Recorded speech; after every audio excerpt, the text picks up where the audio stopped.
Well, folks, welcome to one more edition of Politics and Random. Berto is your host. Thank you so much for our show. We are going to have a great show for you today. We had a great show today at KPFT with Stephanie Coleman and Bruce Pollard in the house out there. Well, I think Bruce is probably sleeping now after he had an exciting time being a part of the commentary on KPFT 90.1 FM Houston today. Welcome aboard. Oh, he's still here. You just came in. Bruce, I was just talking about you. Anyhow, Bruce Pollard is in the house. Maywood is in the house. AVQ is in the house. Bridge MCP, my wonderful Bridge MCP, who I missed a text yesterday and I felt like, oh my God, I got to get in touch with our PDR Posse ruler, actually, or PDR Posse facilitator, PDR Posse boss, whatever you want to call it. Melanie Keelan is in the house. How you doing, Melanie Keelan? Eric Hayes is in the house. Melanie from Barcelona, Spain. And Paul Fleming Sr. How you doing, my brother Paul? How you doing today?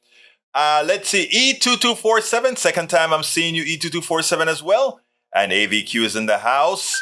Yvette Avery Herod, our union specialist. Michael Rudnan says, just a little bit sick with COVID. Plus, lying down with back pains equal not having a good day. But you know what? We love having you here. You're live. Man, it's good to be here. You know how it was when COVID started. We never knew, but now we know. Our brother is here with us today. I didn't see Bruce at the show. Yes, he was at the show in the corner right next to Stephanie, and he did a lot of talking as well. All right, let's see what else we got. Plaque Savid, exactly. Eric Hayes is in the house. James A. Robicho says, bueno. And you know what is great with Robicho? He did it with the right Spanish intonation, which means he had the exclamation on the left and the exclamation on the right.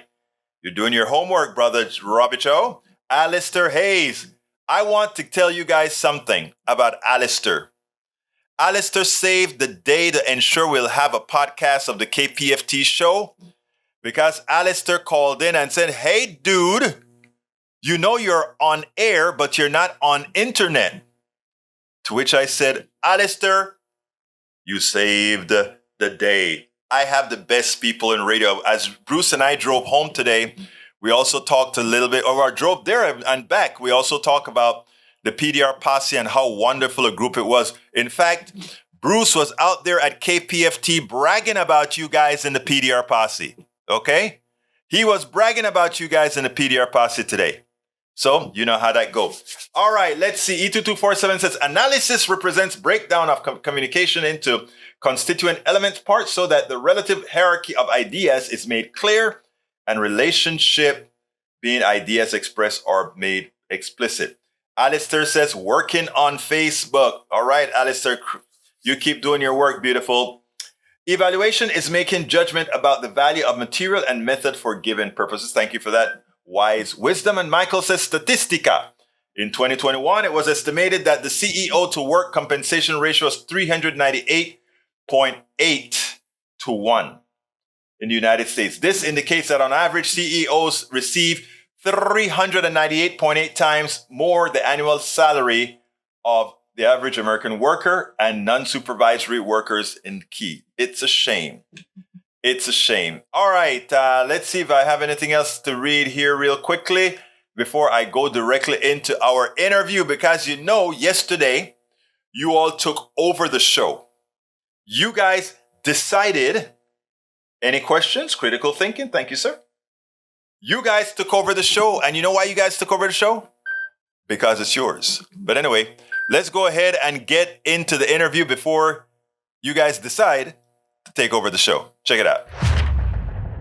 Once a journalist with the Atlanta Journal-Constitution, an advertising agency founder, and author, William Dove Anderson has managed to craft a best-selling novel that encapsulates the points of view of all races. His thought-provoking and candid discussion of our racial divide in an extraordinarily balanced tone allows for others to launch into meaningful dialogue. Civil rights movement, Black Lives Matter, slavery, critical race theory, affirmative action. Just mentioning any of those things could spark a debate, a fight, or even a riot in today's sensitive, divided society. Our nation still struggles with how to view or discuss matters of race. Does anyone really listen to a viewpoint other than their own? A new book explores, through a creative novel, the price of perfect, a way to launch our country into a peaceful and honest dialogue on race and racism.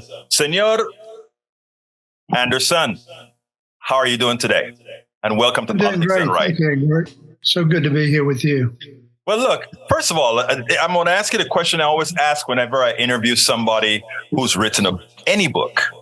Why did you write this book? I wrote this book because I'm concerned about our country. As so many people are, as you just indicated, the difficulty that we're having in coming to terms with this age-old, centuries-old issue of race. And as a writer, I try to delve into something a little bit further than just the surface part. Now, but King, I want to explore this whole issue of why can't we come together more than we do? And we're coming together a little bit better than I think we have. But what is this whole issue of race? Why is it such a difficult thing to do? And it started, to me, in part, with communications, as you indicated earlier. We just don't communicate about this subject. It's one of those hot button subjects. In fact, I was told by an editor who I let read the first draft, she said, I'm warning you, don't write this book. Don't write about race because people are so upset about it, it could just blow up in your face. And I said, well, if nobody ever writes about it, frankly, how will it ever get truly resolved? And she also said, you're a white guy. You're trying to do a balanced book. How are you going to do a balanced book? And half the book is about the pains, the travails, the terrible things blacks have been through. You don't know that. You could never know it. I said, well, you could say that about any writer. If they never live the subject they write about, they could never write about it. But I said, I'm going to take you up on that. I'm going to research this thing more than I had planned on doing it.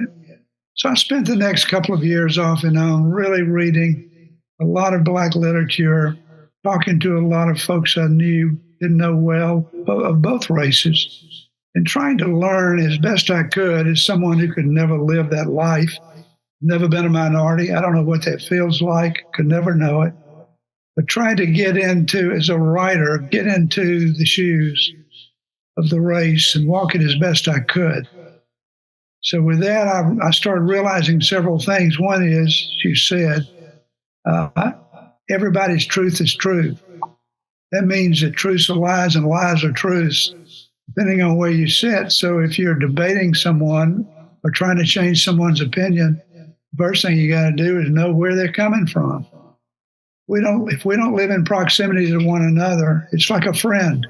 You can have a best friend that you don't see for a year, and all of a sudden you forgot all about them. We have to be physically closer to people to hear their story. We have to be compassionate listeners. We've become critics and not critical thinkers. We'd rather just take the easy way out is to categorize. In case I live in Atlanta, you turn on the evening news, it's generally a string of young black men who've committed crimes. If that's the only way white people know a black race, then they start to categorize, well, all young black guys are that way.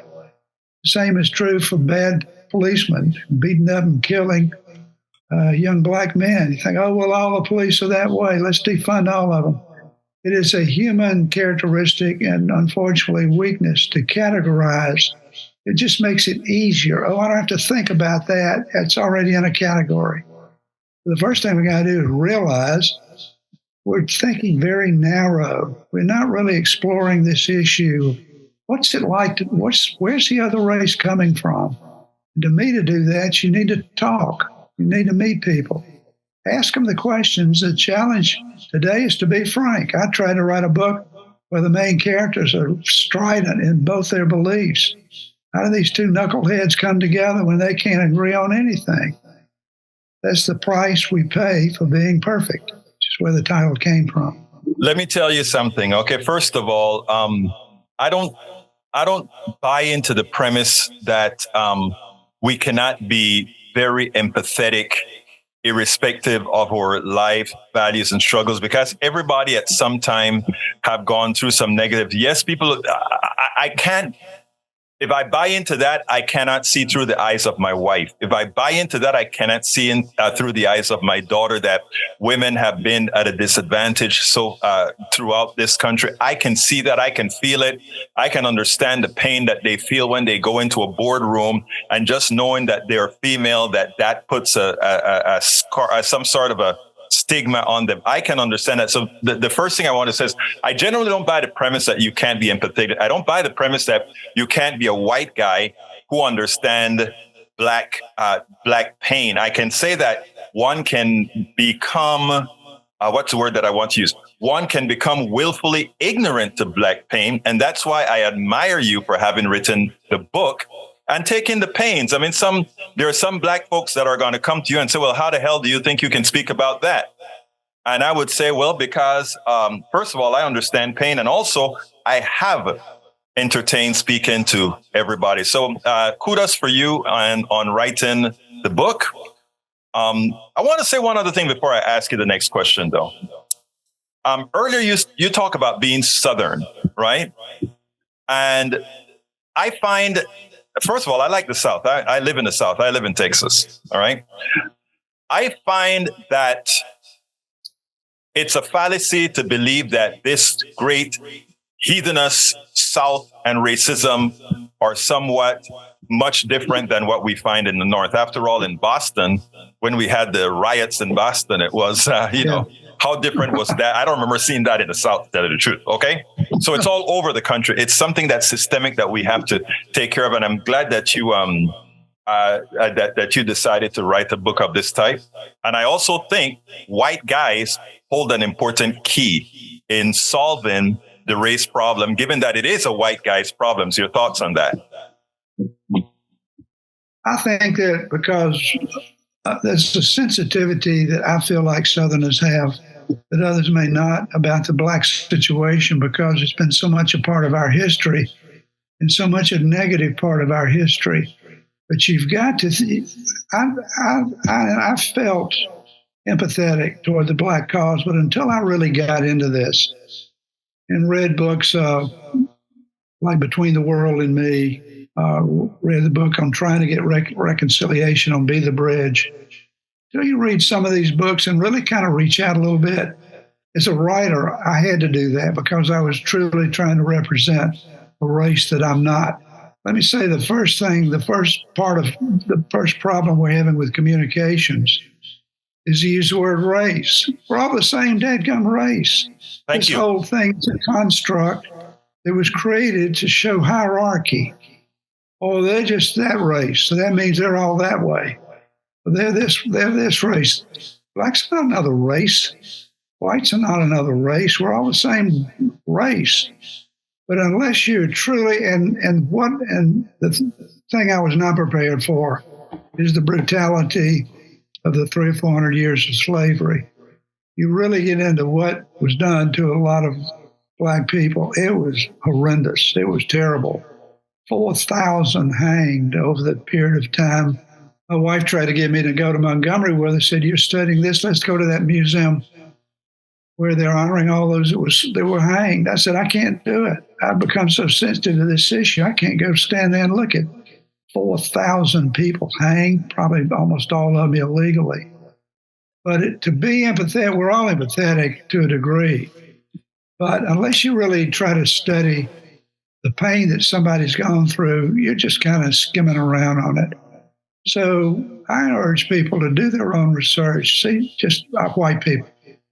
But also for the other side of the coin is we've got a one-way communication now. White people are afraid to really frankly discuss the black issue because they'll be called a racist or insensitive or offensive.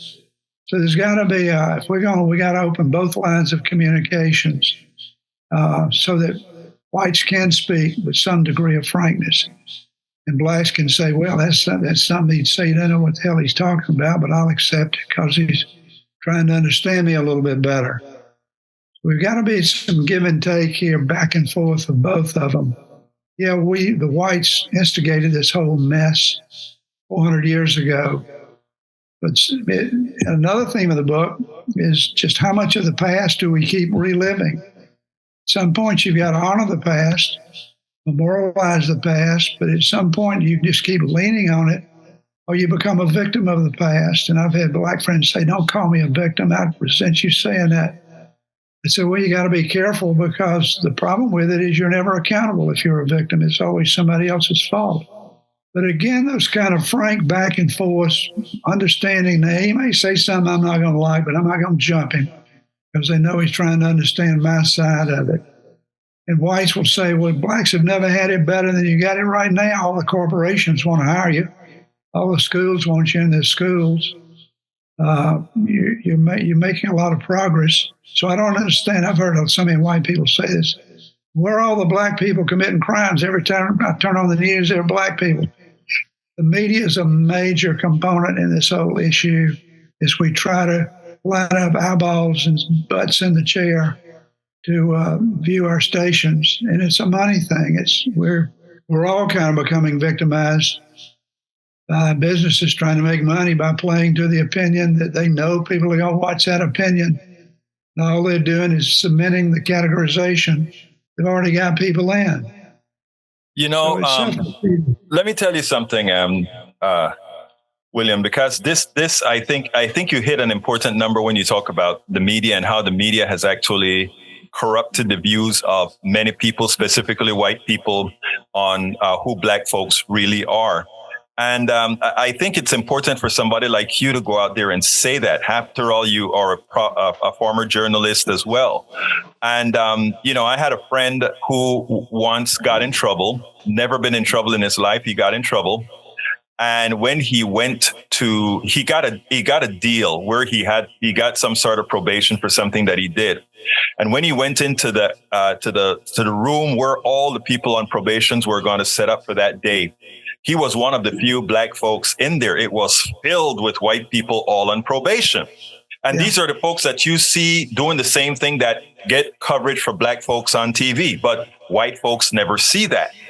What I tell people all of the times is, and by the way, I love your point of view, because that is what I preach on Politics Done Right. And that is, let's learn that we're all manipulated by a system that was created for manipulation in such a manner that we create dissension among people. And that's how, as you mentioned earlier, you're able to maintain an unfair hierarchical system that is not based on a meritocracy, but mostly based on a few.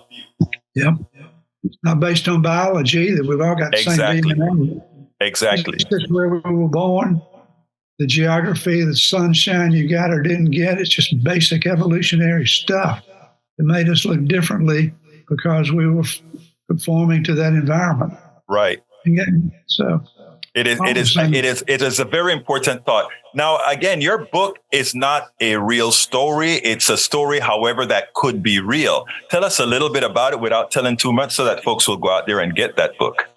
It's about an Atlanta developer, of which we've got many, who's going to build the building of his dreams in Atlanta. The whole city is excited about it. He's a big contributor to black causes and charities, so he's beloved by the black community. A black female television reporter feels like that racism is systemic, and she's looking for a way she can publicize it more. She finds out a black man was hanged on this property the building is going to be built on. Demands the builder redesign the building to preserve the tree. He says, I'm not going to do that. I'm not going to have a hanging tree in front of my building. She says, well, if you don't, you're a racist. The book then evolves around all the characters. The tree becomes a metaphor for America and how we're agreeing or disagreeing on this one subject. And it forces the reader to take sides. There's about 20 characters. Every character has to react to that tree and what's going on in different ways. It shows how we vary in our varying degrees, whether how hostile we are to change or not. In fact, I think you could say that we're all under two categories, the samers and the changers. So they kind of pick sides in this book, and hopefully it's a balanced story of where we are today and the consequences of what happens when nobody will move. everybody's truth is the truth. And I don't care about what yours is. Well, I mean, it is important that we actually, that we actually get to the real truth. And I think when we get there, we're going to realize that we were just being puppeteered by a few, and that a lot of the dissension that we have among ourselves was by the design from the inception of this country. However, what I'd like to ask you, because I understand that you do a whole lot of this kind of work in Atlanta. Tell me a little bit about that. Well, I was blessed to be on the Atlanta Homeless Children's Shelter Board, where we helped create the first curriculum for homeless children, I think, in the country. I also co-founded a scholarship called the Good Samaritan Scholarship for Black, basically inner city seniors who have risen out of poverty. I'm trying to show that you can rise out of the worst circumstances you can imagine. No daddy, no parents, no money, no nothing. And yet they rise to be splendid performers. So I've tried to be an encourager. I've been on a number of boards, all directed toward basically the inner city community. PTA president of basically a minority high school. But I'm basically a writer. And I've been creative director for 4 ad agencies I started. So I've been in the communications business and have a little bit of understanding of how it works. And how it's failing miserably today. But your kind of show is one of the answers for coming out of this situation. It really is a blessing to have someone who's really onto this and has got a good feel for the issues involved in this thing and the complexity of it. It's incredibly complex issues on the one hand. On the other hand, it's simple as dirt. Just love and respect people. Take them for who they are and don't put them in some category and just kiss them off. Well, that's who they are. I saw them on the evening news, or I saw that white guy passing another law that says they're going to run a highway through my community. So all those guys are bad. We're generalizing too blasted much. I've had a black friend tell me on the front end that you got to know we're all not alike. White people think all black people think we're alike because we like to vote Democrat right now, but we're as different as you are, so don't be generalizing about everything. So it becomes a big communications issue that can be resolved if people would just open their mind, take the time, read some books, learn about each other, talk to each other, but also get some leadership that will address these issues in a more forthcoming way. Don't just do it to try to get more money for this group and more money for that group. Well, let me tell you something. It's been my pleasure, William, to speak to you. It is great to see somebody like yourself out of the journalism field, out of the philanthropic field, and actually not trying to be some white savior, but somebody who brings understanding on the issues and is also very, very frank in wanting to approach it in the manner in which you're doing, including with the book that you've written. So I want to ask you what I asked everybody that's on my program as the last question. What would you have liked me to ask you that I didn't? I'd like for you to ask me what I'm going to do next with this. So what are you going to do next? It's one thing to talk the talk. You got to walk the walk. I want to reach out more. In fact, I'm trying it right now to reach out to 4 people that live in this area, Black people, and gain an understanding of how we can join up better. How can we come together better? And a lot of it's going to be through churches. I'm a big advocate of that's one remaining common denominator both so-called races do have. So I want to not just preach, but I want to go out and do what I've been talking about in this book that needs to be done and not be perfect. We're all very imperfect. William Anderson, author of The Price of Perfect. Thank you so kindly for having been on Politics Done Right. Thank you, Egbert, so much. Enjoy being here. Well, I hope you guys enjoyed that. I thought he was a pretty nice guy and that he really, really, really wanted to make a difference. And he is, in fact, making a difference. And I think he's in your area, Yvette Avery. Yvette says, great interview. He's in your locale, if I recall correctly. Bridge MCP says, good guy and nice interview. Dub is Power Walker. Let's see what else we got here. Michael Rudnan says, churches are becoming less and less relevant. Younger people have no need of them. That's what I've started to notice. Again, Mike C. Link. Mike C. doesn't understand, Mike C. Look. Mike C., I'm going to give you two things to munch on. A black family, a white family, okay?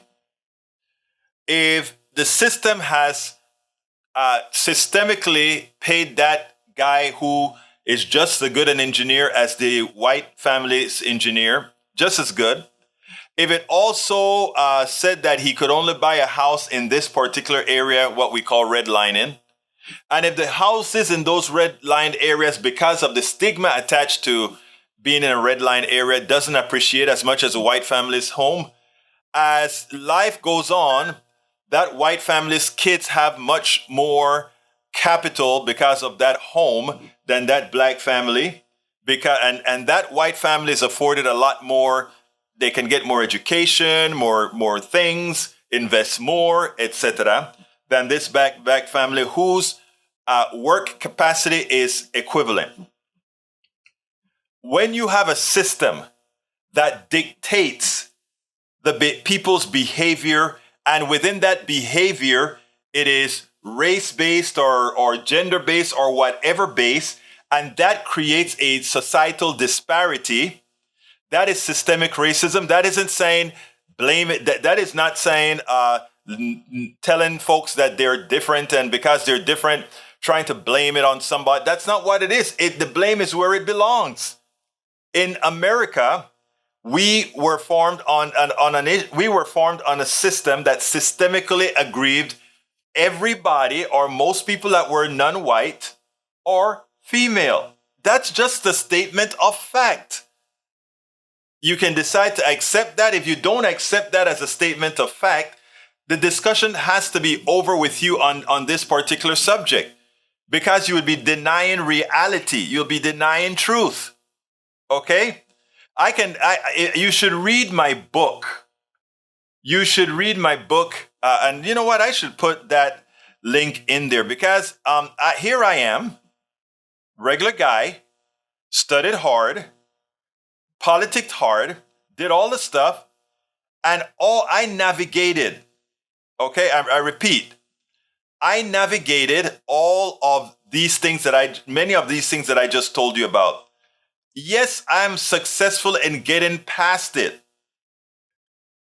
But why should anybody have to go through what folks like myself go through just to make it the same as you or somebody that isn't working as hard as I am?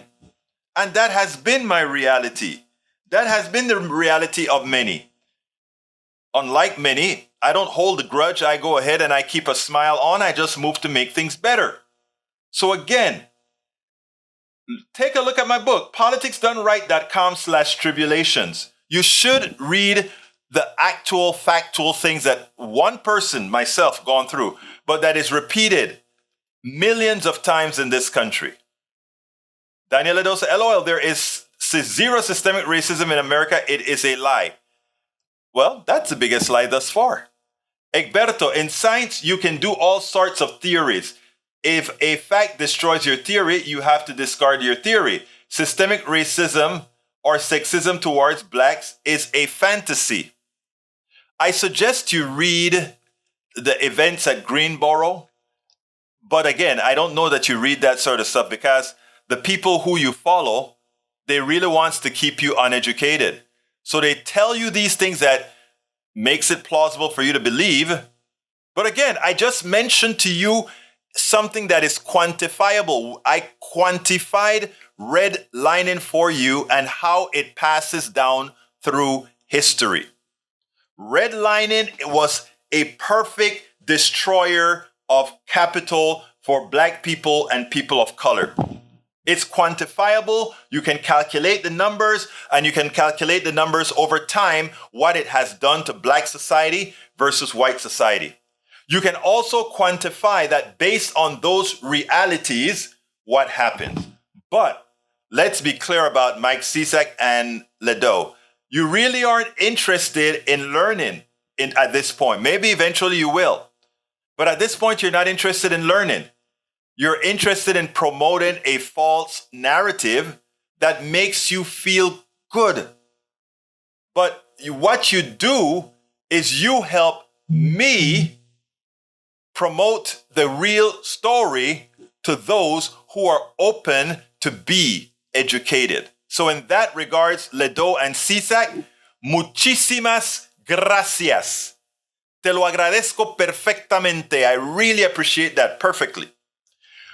Mike C., from your link, while U.S.-born blacks have had to battle generations of institutional racism, such as predatory lending that has put them at socioeconomical and psychological disadvantage that some immigrants have not experienced in this country, McCaskill hopes the change economic landscape for blacks, citing the Nielsen finding that income growth rates in black households are surpassing almost all others, will help U.S.-born blacks and immigrants realize that economic power they collectively have. I like the way you said that, because you know what's important about that statement? That statement is true. Let me give an example.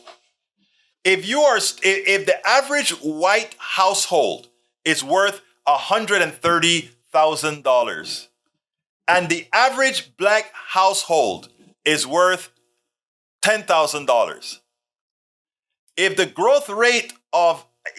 income growth rate of that black family is $10,000, the wealth growth rate of that family is $10,000, that's 100% growth on a tiny amount of money. If the wealthy person, the average white person, that $130,000 grows at just 5%, let's say at 1/10 the speed of the black family, the black family still cannot catch up during their lifetime. Again, it's simple. It's math. Es la matemática. It's math. By putting those statements out to you guys, your people who inform you thinks you are, and I say this with respect, but they think you're stupid. They think you can't think. They think you can't think past, all right? They think you can't think past numbers. So don't get mad at me. Please get mad at the people who think you're stupid and who the reality is you're allowing them to tell the truth about you, that you can't see the numbers. All right? Danielle says, I would venture to say that most racist folks in America are our black brothers and sisters. Until we address this fact, we will only further divide. Really? Well, you can keep believing that if you want to. Just go to First and Second Baptist Church in Houston and see if that holds true. Eric Hayes says, you borrow is an individual choice, like college and taxpayer funding. Yeah, but if you have a college education, right? If you don't have a college education, they then use the fact that you don't have a college education why you can't move forward in society. If you have to take out debt for a college education, because unlike the kids of the person who wasn't redlined and could afford to send you to college, they could afford to send your kids to college, you had to borrow. Now you are guilty of having to borrow to get yourself into a position that corporations would want to hire you. That is what makes it systemic. Madre mia. You folks, I wonder, CSAC brother, love you, but your thinking skills are limited, sir. Really. I mean, really. Again, that you cannot analyze the numbers for what they are. It would actually, here's what it means, CSAC. It would mean that you are either a racist that you cannot see this, or maybe you have deficiency in the way you process information, right? Because the numbers are there. But anyway, I digress. Egberto, you constantly talk about your racist views against white cops. No, I constantly talk about my views against cops. And if you really listen to my show, you would see that I'd say that it doesn't matter if it's a black cop or a white cop, and you didn't hear me get any different with the 5 white cops that killed that guy as opposed to Devin who killed that black guy. I am very consistent. Thank you very much, sir. Very consistent. Michael Rudden says, conservatives intentionally fail to understand the topic. To them, everything is an individual issue. And that is what shows limited thinking, either limited thinking, deficient thinking, or the inability to think. James Robichaud says, man, get the hell out of here. What a disgusting taxpayers nonsense. Oh, boy. All right. Robichaud also says, do yourself and the rest of the world a favor. Learn what racism is. You know, again, you can only learn if you're open to learn. You can only learn if you're open to change. All right, I got another video out here that Rudnan says, like, Bert, I know you have a lot of videos. I don't have a whole bunch of videos because this week I've been doing a whole lot of cleanup. I'm talking about technical stuff, right? But this one is another good one. Check it out.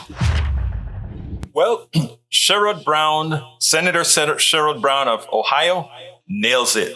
I mean, that derailment in Palestine, Ohio, is a microcosm of corporate America. And remember, under the Trump administration, all kinds of safety regulations were retracted for these railroads, braking systems, etc. Things that would have probably prevented this type of accident. Also, who knows, maybe the redesign of these containers that carry these dangerous types of chemicals, etc. If there were more regulations, it would be mitigated. I want you to take a look at this, though. There's a good possibility that the folks of Palestine, Ohio, are some of those who bought into, we don't want all that regulations. You know, the corporations have put out ads that try to make one believe that regulations are a bad thing, and somehow regulations cost corporations too much money, and in the process it hurts employment and all that bull.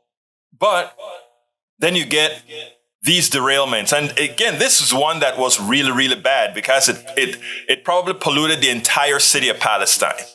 And we don't know while they say the water is safe to drink, they don't know what chemicals are there they didn't test for. And burning these chemicals create chemicals that they're not going to be testing for. The fact that people have a smell in the air, the fact that all these, the soot and all of this stuff fell all over in people's homes and people's land and people's fields, it tells you there is something wrong there, something created by corporations. Now, I want you to listen to Sherrod Brown, and then I want to talk a little bit later about some of the things that he mentioned that's very, very important.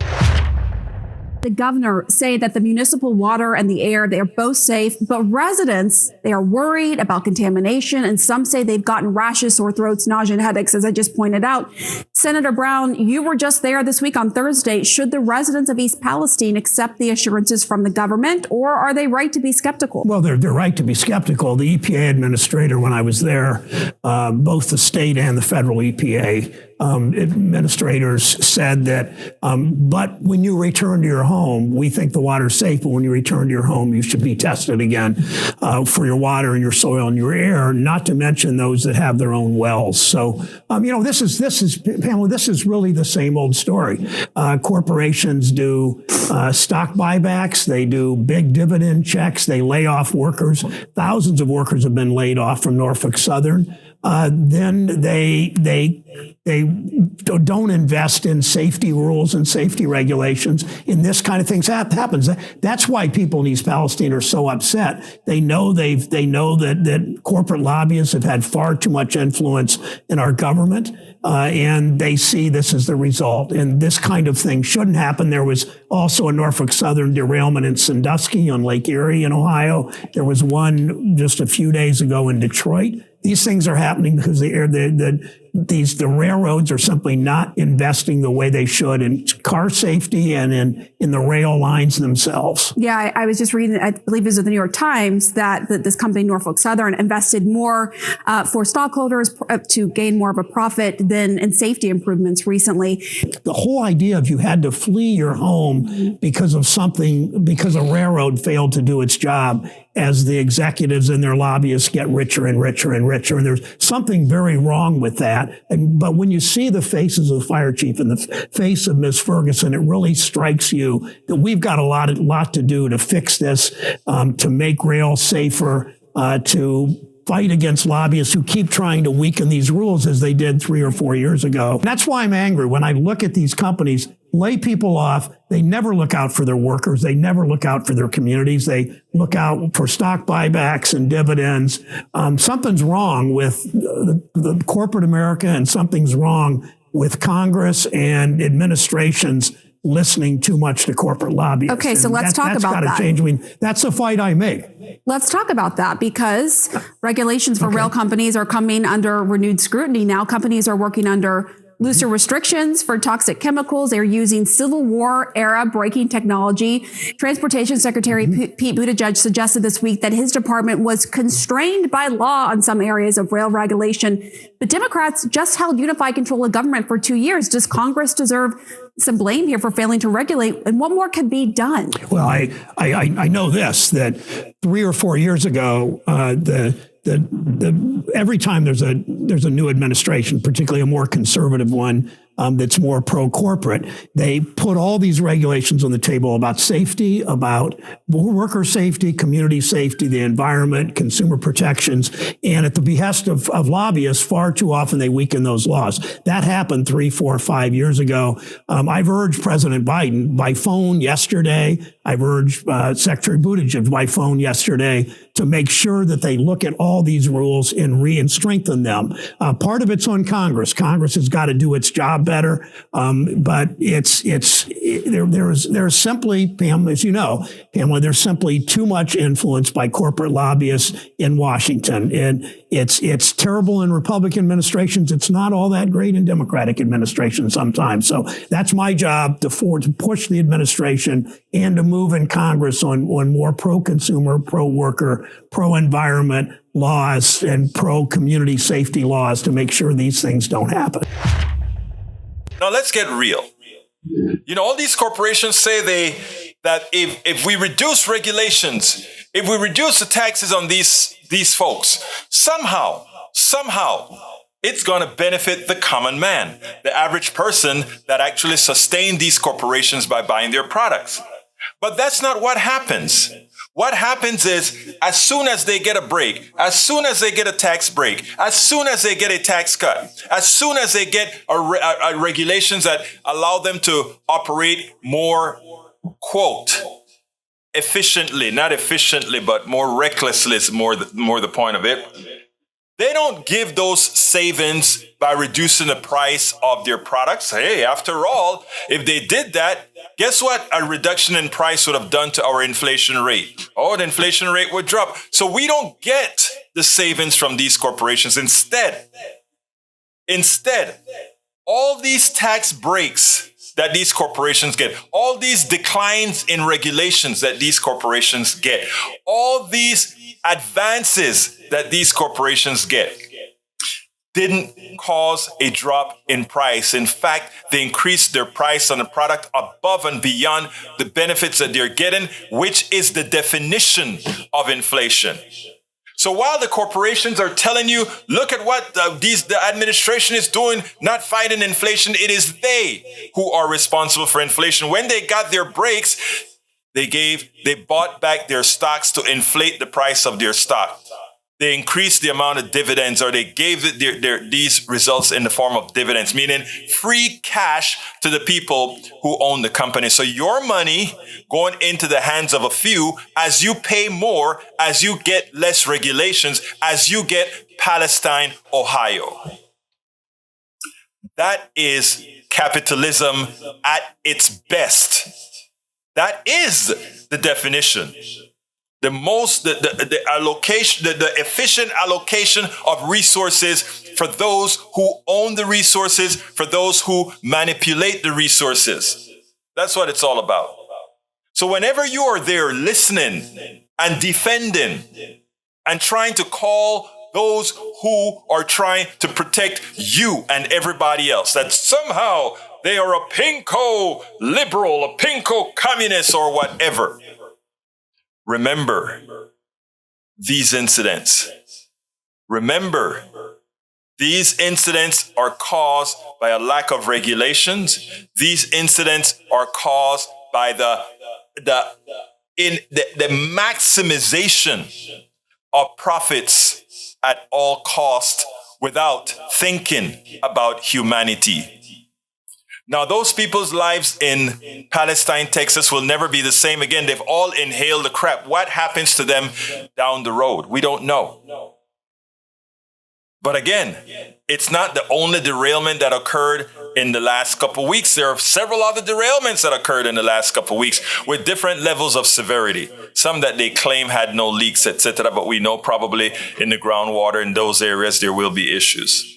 So please listen to those of us that are trying to provide the services, the regulations, etc.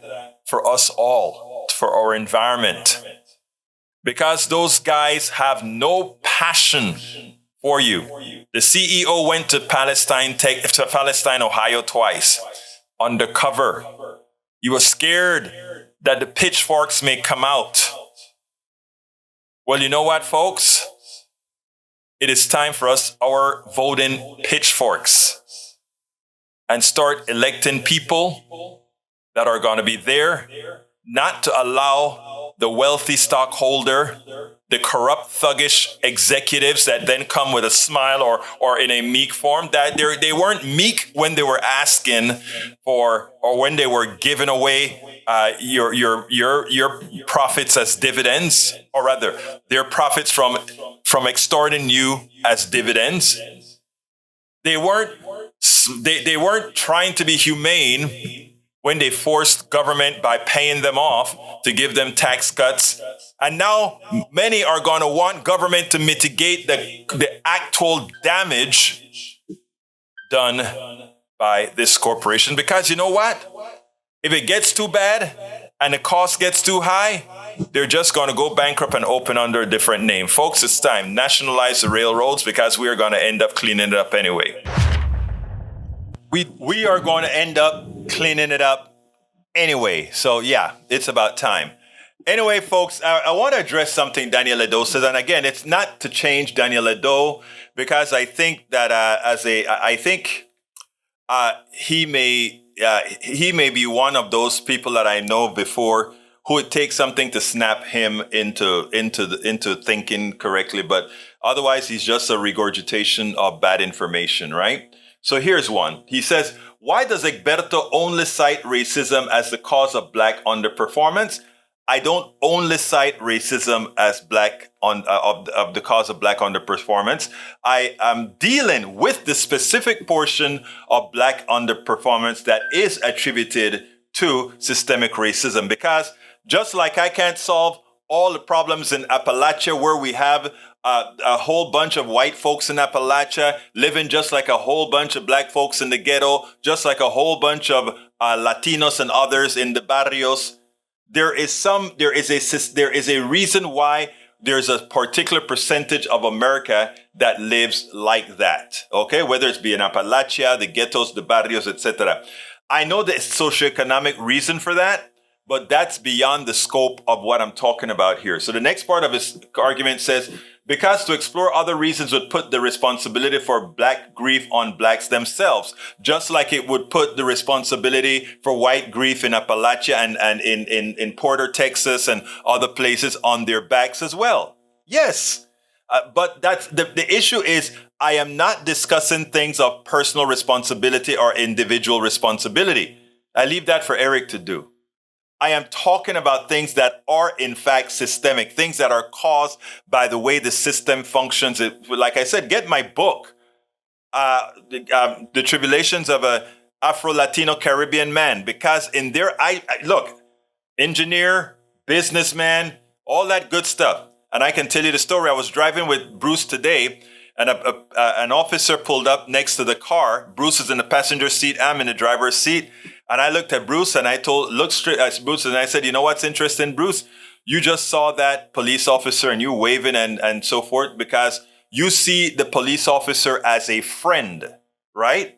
I know I need the police officer if somebody comes to me with a gun, but I don't see the police officer as a friend.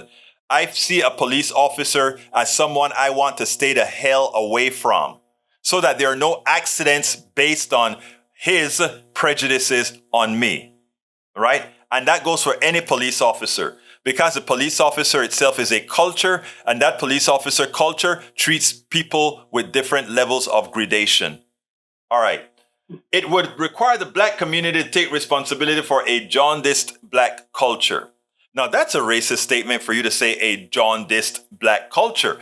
I would like you to tell me what within the black culture is jaundiced, and I will be able to show you an exact and equal a congruent version in the white society, in the Asian society, in the Latino society. So everything that you think is deviant within the black society, I can show you a percentage in all other societies that have either that distinct behavior or otherwise. Okay? So when you make that statement, it really makes no sense. I mean, today I was watching sitting at the counters in Greenboro, and saw all those white kids and those white folks throwing coffee and Cokes and all of that at these people trying to do a good deed. Again, whenever you're pointing your finger, remember there are 4 of them pointing back at you. You see, I believe evil is evil wherever it comes from. Those 5 black police officers were evil. The white police officers that kills black men as sport, they're evil. There's not a racist bone in my body. And the other thing that I need to say is that America does still have a huge problem with systemic racism. I have an interview that I have that starts at 4 on the dot. So I have to end the program about a minute early. So what I want to do is go ahead and ask you guys to please support the program. Like most of you do right now, please consider going to politicsdoneright.com/PayPal to provide support via PayPal. Politicsdoneright.com/Patreon to become a patron. And we need a lot of patrons. So please consider signing up as a patron. And of course, politicsdoneright.com/PayPal, /support is where you can find all the different ways to support Politics Done Right. I want to thank all of you for showing up to our show today and always. Love you all. And when I say all, I mean all. In as much as Ledo and CSAC gives me hell, they bring a very important point to the show. So I want all you guys to share the love to everybody, all of us in the room. Okay, all of us in the room. Anyhow, my name is Egberto Willies. This is Politics Done Right. And you guys know how I end this baby. I am what? Out. We spend a lot of time deconstructing the news, trying to parse it into a form that everybody can understand. We try to find those little nitpicks where it flies above the fray, etc. If you really like these videos that we do, I want to ask a big favor. Please go ahead, number 1, subscribe to our channel, and number 2, please join if you can. Thank you so kindly for watching. Keep watching. Please remember to share. We must populate the entire internet with our progressive message, a message that we know is what most Americans say that they want. So help us, please join.